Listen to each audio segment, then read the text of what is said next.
Hi, welcome to HardReset.Info channel, dear viewers. In front of me, NUBIA Pad 3D, and now I'm going to show you how to improve battery life on this device.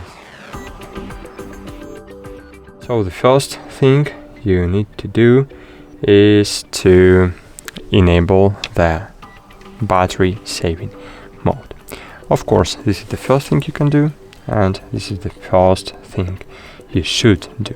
So open the battery, find here battery saver, and just click use battery saver. Cool. The second thing you can do is to disable all unnecessary features are enabled right now. For example, location, for example,